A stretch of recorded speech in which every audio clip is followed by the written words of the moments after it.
There's a moment that's happening quietly in millions of lives right now, and once you notice it, you can't unsee it. You check your bank balance at the end of the month, not in panic, not after a big purchase, just casually, and something doesn't add up. You earned more than you used to, maybe a raise, maybe a better job, maybe multiple income streams. On paper, your financial life has improved, but the number sitting there doesn't reflect that reality. It feels like your money is moving faster than you can track, like it's leaking out through places you never consciously approved. And what makes this moment so unsettling isn't just the shortfall, it's the confusion, because you didn't suddenly become irresponsible. Your habits didn't collapse overnight. In fact, most people in this position are more careful than they've ever been. And yet, the outcome keeps repeating. Behavioral economists have studied this exact disconnect, the gap between perceived financial progress and actual financial stability. And what they consistently find is this: when people can't clearly identify where the pressure is coming from, they tend to blame themselves. They assume it's poor budgeting, lack of discipline, maybe even a failure to optimize their life correctly. But what if the system you're operating in has changed in a way that makes your old math irrelevant? What if the rules that used to govern how income translates into stability have been quietly rewritten? Not overnight, not dramatically, but slowly enough that you never noticed the shift as it was happening. Because that's exactly what's going on. This isn't just about prices going up. It's not just inflation, and it's definitely not random. What you're experiencing is the result of multiple structural forces moving at the same time. Each one subtle on its own, but together powerful enough to reshape how money flows through your life. And the reason it feels so disorienting is because no one event announced it. There was no single moment where everything changed. Instead, the system evolved underneath you while your expectations stayed the same. So now you're playing a completely different game with the same assumptions. And that gap is where the pressure lives. Once you see how these pieces connect, something interesting happens. The frustration starts to make sense. The patterns stop feeling personal. And more importantly, you begin to understand why this isn't something that's going to simply correct itself over time. This is the new baseline. The only question is whether you can see it clearly enough to respond to it. For most people, this shift didn't start with a spreadsheet or a financial report. It started in a grocery store, standing under bright lights, staring at a total that felt slightly off, then noticeably off, and now completely disconnected from memory. The cart didn't look fuller. If anything, it looked lighter. Fewer items, more hesitation, maybe even a quiet decision to put something back. And yet the number climbed anyway. What's important about this moment isn't just the price, it's the confusion it creates. Because groceries are one of the few expenses people track subconsciously. You don't need an app to know roughly what your weekly shop should cost. So when that internal benchmark breaks, it triggers something deeper than frustration. It creates doubt in your own sense of reality. What's actually happening here is far more complex than a simple price increase. The number you see at checkout is the final expression of a long chain of costs that have all shifted upward, often permanently. Food doesn't begin at the shelf, it begins with inputs like fertilizer, feed, water, land, and labor. And over the last several years, many of those inputs have undergone structural changes. Fertilizer, for example, is heavily tied to energy markets, particularly natural gas, which is essential for producing nitrogen-based compounds. When energy prices surged globally, fertilizer costs followed. And even though they've come down from peak levels, they haven't returned to where they were before. That means the baseline cost of growing food is now higher than it used to be. And that baseline doesn't just reset downward because conditions stabilize. Then there's transportation, a layer most people rarely think about but feel constantly. Food moves through an intricate logistics network. Farms to processors, processors to distributors, distributors to stores. Diesel fuels that entire system. And here's where the pattern becomes important. When fuel costs rise, prices at the shelf adjust quickly because margins are tight and businesses need to respond immediately. But when fuel costs ease, those same prices don't fall at the same speed. Companies stabilize their margins, absorb volatility, and keep pricing where the market has already proven it will tolerate. Over time, that creates a ratcheting effect. Prices move up in steps, but rarely move back down in equal measure. There's also a quieter shift happening behind the scenes: consolidation. The number of small and mid-sized farms has been declining for years, replaced by larger operations controlling a greater share of production. In any market, when fewer players control more supply, pricing power becomes more concentrated. That doesn't mean prices are arbitrarily set, but it does mean they're less sensitive to downward pressure. The system becomes more stable for producers and more expensive for consumers.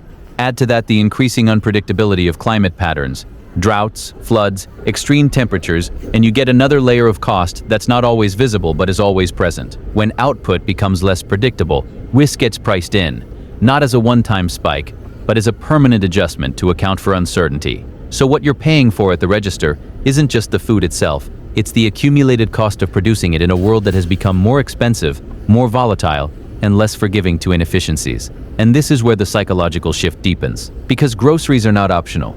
You can delay a purchase, downgrade a subscription, skip a luxury, but you can't opt out of eating.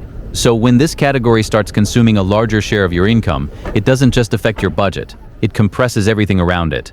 It quietly reduces your flexibility, your margin for error, your ability to absorb other increases when they show up. That's why this is where most people first feel that something fundamental has changed. Not because groceries are the biggest expense, but because they are the most immediate, the most frequent, and the hardest to rationalize away. It's the first place where the old math stops working in a way you can't ignore. What makes the grocery bill so deceptive is that it feels like the problem when in reality, it's just the most visible symptom of something much larger. A chain reaction of rising costs that's moving through the entire economy at once. Because once you step back and look at it clearly, the same forces pushing up the price of food are showing up in different forms across nearly every category of your life. And the reason it feels overwhelming isn't just that things are getting more expensive, it's that they're all getting more expensive at the same time, for interconnected reasons. Take a simple product, something as ordinary as a loaf of bread. It starts with wheat, which depends on fertilizer, water, land, and labor.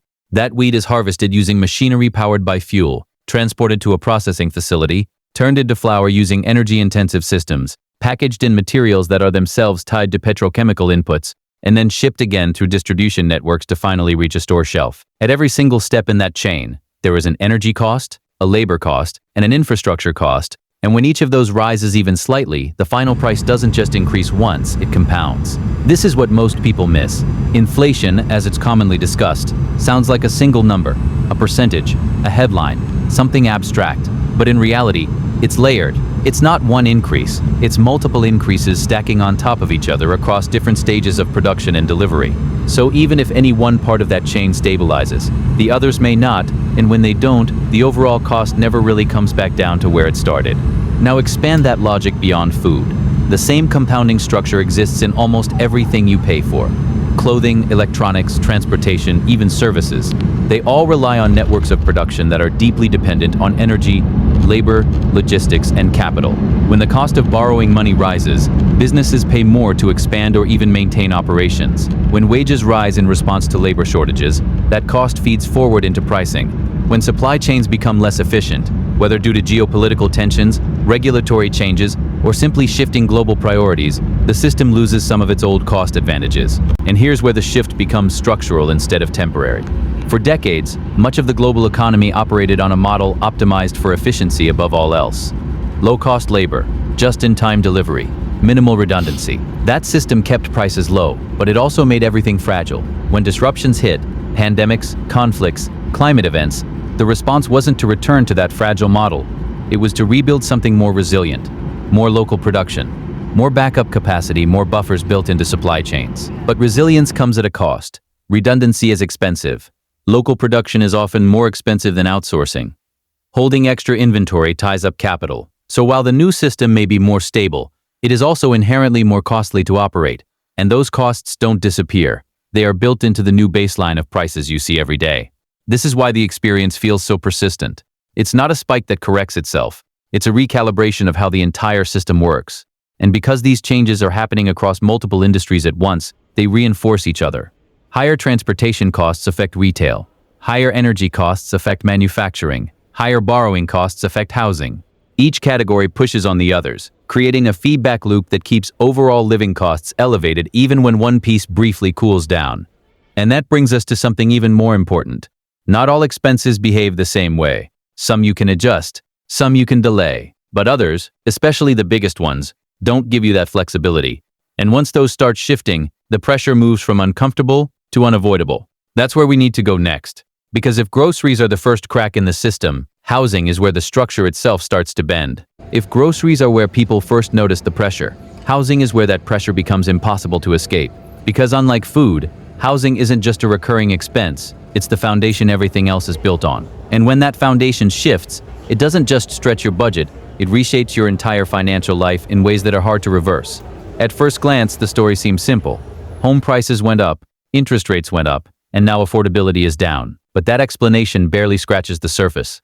What's actually happened inside the housing market over the past few years is something deeper, a structural freeze that has quietly locked millions of people into place while pushing everyone else further out. Start with interest rates because this is where the chain reaction begins. When rates were historically low, millions of buyers entered the market and secured mortgages that in hindsight look almost unreal. Fixed rates at levels that dramatically reduced monthly payments, even on higher-priced homes.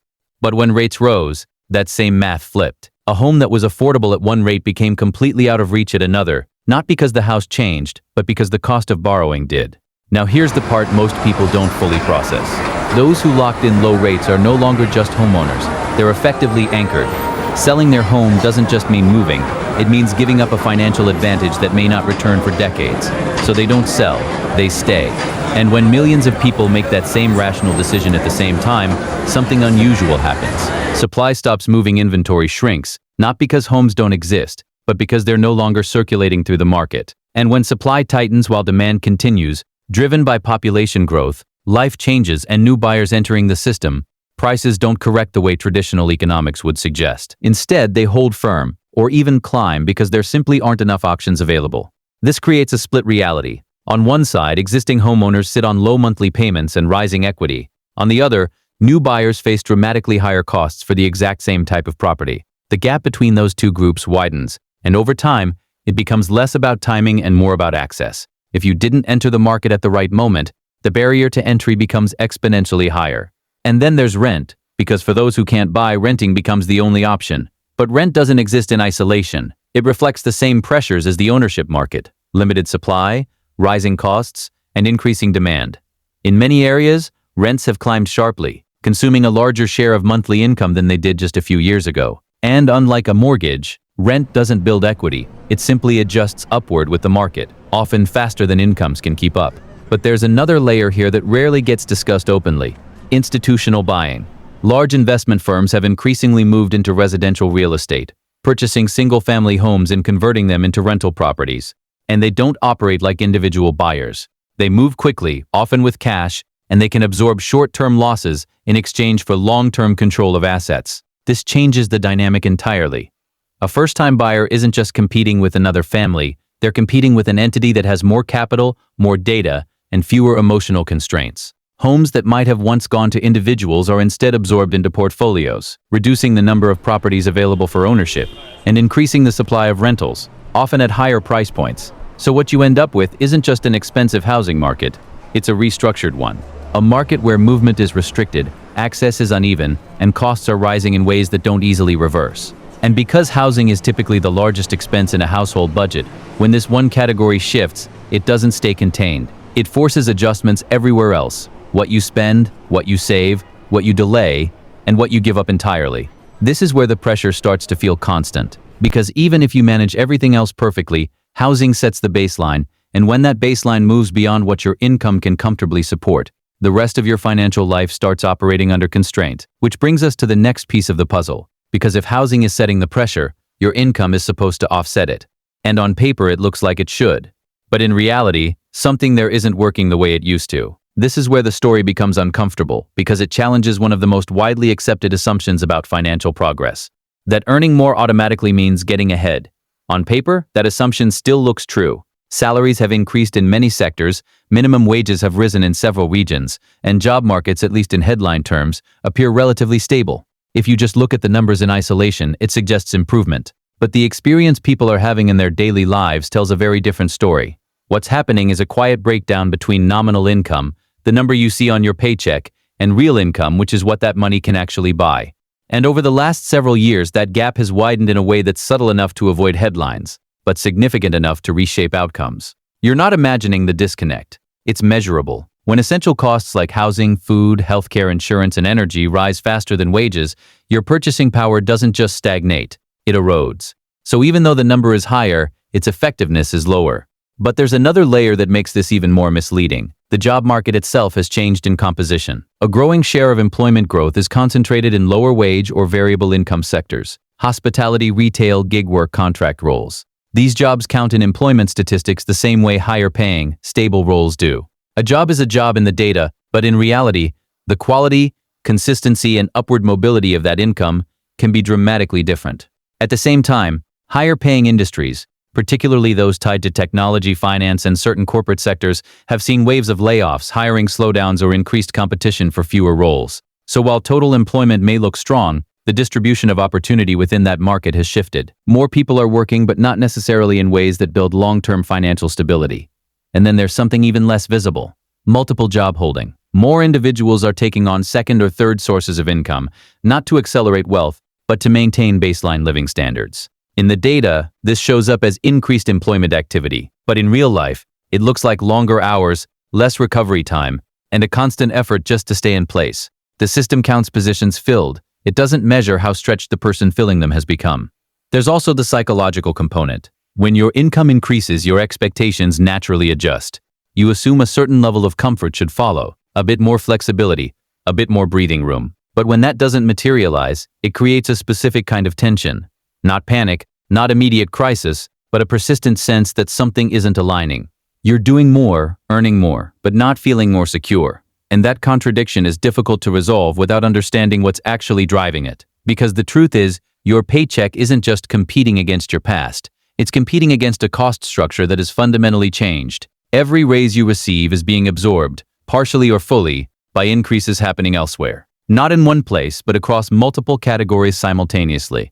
And since those increases are often incremental rather than dramatic, they don't trigger the same level of awareness. They just quietly accumulate.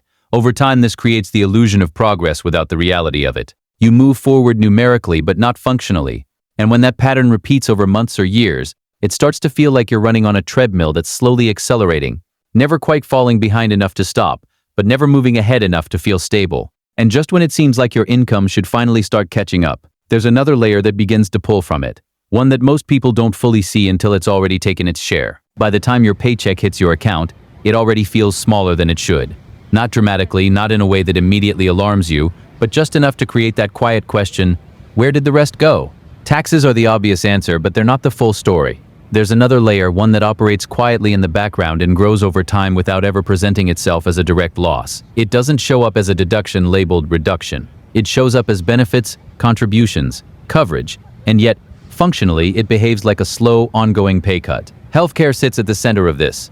Over the last several years, the cost of providing health insurance has risen steadily, and employers, while still covering a portion, have increasingly shifted more of that burden onto employees. This happens in multiple ways at once: higher monthly premiums deducted from your paycheck, higher deductibles before coverage even begins, and increased out-of-pocket costs when you actually use the system. Each piece on its own feels manageable. Together, they reshape what your compensation actually delivers. Here's the part that makes it difficult to see clearly. Your total compensation, the full amount your employer spends on you, may very well be increasing, but a growing share of that increase isn't reaching you as usable income. It's being redirected into maintaining access to healthcare. So on paper, your value to the company rises. In practice, your take-home flexibility doesn't improve at the same rate. The system absorbs the gain before you ever feel it. And then comes the moment when you actually need to use that coverage. This is where the gap becomes real. You've been paying into the system consistently, every single pay cycle. But when something happens, an unexpected procedure, a diagnostic test, even a routine issue that escalates, you're met with a deductible that can run into thousands. Until that threshold is met, most of the cost sits with you. After that, coverage begins, but often with co-pays, co-insurance, and network limitations that still leave you exposed. What makes this especially challenging is the timing. Unlike groceries or rent, healthcare costs don't arrive predictably. They show up when something goes wrong, when you're least prepared to negotiate, least able to delay, and most dependent on the system functioning as intended. And in that moment, the structure reveals itself. Pricing is opaque, bills are complex, options are limited. You don't shop for care the way you shop for anything else. You accept it, and you deal with the financial consequences afterward. There's also the broader trend of consolidation. Hospitals, clinics, and healthcare systems have been merging, creating larger networks with greater pricing power. When fewer entities control more of the system, the ability to set and maintain higher prices increases. And because healthcare isn't a typical market, where consumers can easily compare, delay, or substitute, those price increases tend to stick. Then there's prescription medication, another area where costs have remained elevated, often significantly higher than in comparable systems elsewhere. The reasons are layered: regulatory frameworks, patent structures, pricing negotiations, but the outcome is simple. A larger portion of your income is required to access the same treatments. What all of this adds up to is a shift that most people never explicitly calculate. You're not just paying more when you get sick. You're paying more all the time in ways that reduce your financial margin without clearly announcing themselves. It's a cost that exists both in the background and in sudden high-impact moments. And because it's tied to something as essential as health, it's not a category you can meaningfully cut back on. You can't optimize your way out of needing care. You can't delay indefinitely. When it happens, it happens. And the system is structured so that a significant portion of that cost lands on you. So even if your income is rising, even if you're managing your day-to-day expenses carefully, this layer continues to draw from your resources quietly, consistently, and sometimes all at once. It's not just an expense. It's a variable risk built directly into your financial life. And just when you think you've accounted for the major pressures, housing, food, income, healthcare, there's another category waiting in the background. One that doesn't feel optional, doesn't get much attention, but has been rising faster than most people realize.